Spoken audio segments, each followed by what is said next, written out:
Is a stock expensive or cheap? I want to talk about how to tell this because it's a question that I can see a lot of beginner traders, investors asking, and it's a very good question to ask is, all right, yeah, is this stock expensive? Is it cheap? And at first, it may just seem as, well, Clay, I mean, if a stock is trading for thousands of dollars, that's a very expensive stock. And if a stock is trading for $1, well, that's very cheap. That's very inexpensive. And you're right from a strictly just how much can I buy with $500, for example, point of view. But that's not really the type of expensive or cheap that I'm talking about. I'm talking about it in a much more systematic and kind of strategic way. And there are many variables out there that will help you answer this question. This is more so known as fundamental analysis. But I want to start with one that is kind of the pillar, the backbone. Some may disagree with me on that, but I think everybody would agree. It's definitely within kind of the general framework of, okay, yeah, you can use this metric to tell whether a stock is expensive or cheap. And that's what I want to focus on with this video. And the name of the metric itself is what is known as a PE. More specifically, a PE ratio. And the PE ratio just stands for price per earnings. So price per earnings ratio is a way that's going to help you start to dive into the world of, I don't know, is the stock expensive? Is it cheap? Now, you also need to compare, okay, Clay, well, if you're not actually comparing the price of the stock itself, right? If you're not saying, well, this stock is trading for $1 relative to the stock that's trading for 1,000, so it's cheaper. Well, what is the actual baseline? How are you actually comparing? What are you comparing this PE ratio for? And there's a couple different ways where that's used, but there's also a way that, and there's lots of angles you can keep on it. And this is why, fundamental analysis is a massive, massive world of opinion, of theory. And that's why I think a lot of people love it. And that's why a lot of people, because at the end of the day, the stock market investing is just one big game. And it's a game of who's making the best decisions. How do you arrive at the best decisions?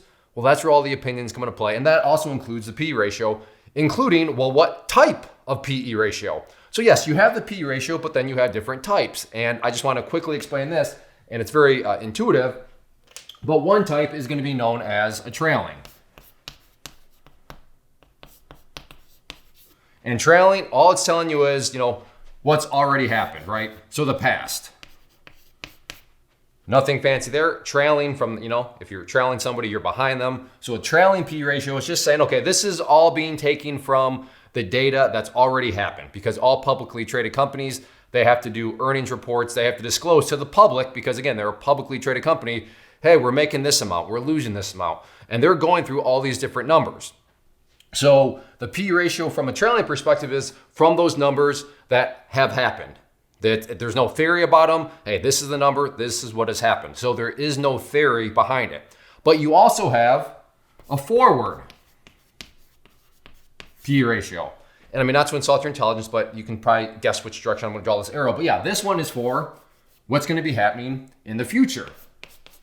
Or more so, kind of in technical lingo, projections, right? Because all companies are also going to do projections. Analysts are going to do projections. They're going to say, well, based on the trailing and based on this, that, or the other, I think projecting into the future, you know what? We're going to have these sales. We're going to have those losses. We're going to have that profit margin, so on and so forth. But with all these different numbers, on the balance sheets and the cash flow statements, which is where the PE ratio is coming from. But maybe I'll do another video on that. But just for this sake, you're going to be having, a forward PE ratio.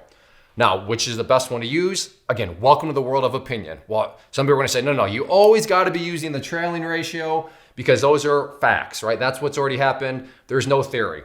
No. People are saying, well, but you got to look into the future. You got to use projection, right? You got to use forward-looking PE ratios because that's what's telling you what's probably going to happen. And so you're going to have a world of opinions. And I'm not here to tell you which one to use. I'm just here to tell you and explain what these are. Now, we have the forward, we have the future, but I'm just going to cast those aside. I'm just going to talk about a PE ratio going forward.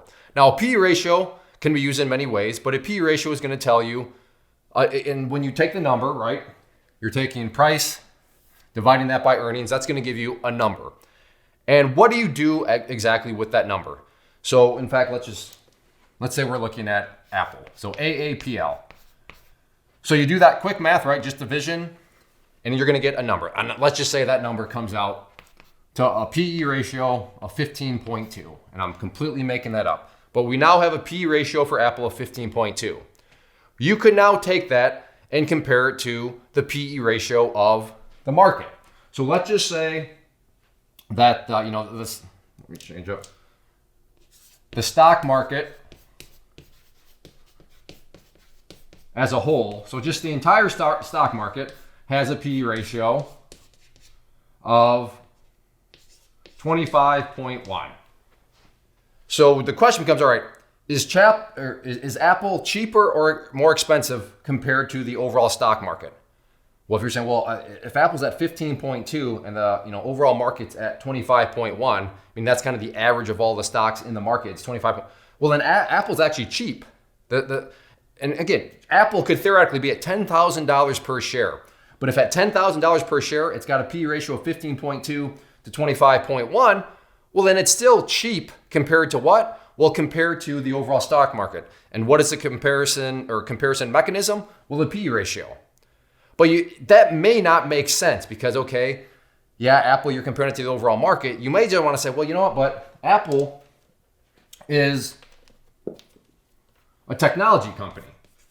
So maybe you're like, well, I don't really care about comparing Apple to Clorox bleach or Pepsi or Coke or any of those others. I want to compare Apple to other companies in the same general sector, that sector being technology. So let's just say that the technology sector, that PE ratio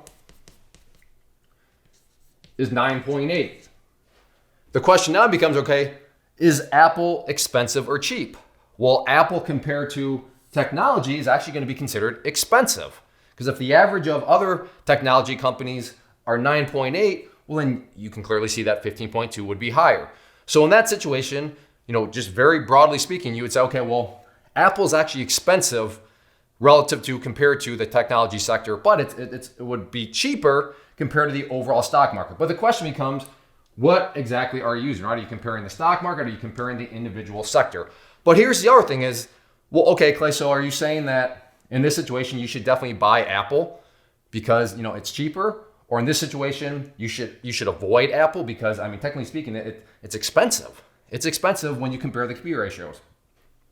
Well, not necessarily. Maybe this is still a good deal because there are other variables out there. So it's not just a matter of the PE ratio. There are lots of other variables out there. Who knows? Maybe the technology sector is a dumpster fire. Nothing's going right. You have just all sorts of drama. So a bunch of the companies out there are pure and utter garbage. Well, in that situation, you'll be saying, well, yeah, Apple is technically expensive, but that's because all these other companies, in your opinion, are garbage. So, that's why the PE ratio is at 9.8 because there's a dumpster fire right now in technology. So in all actuality, I get it.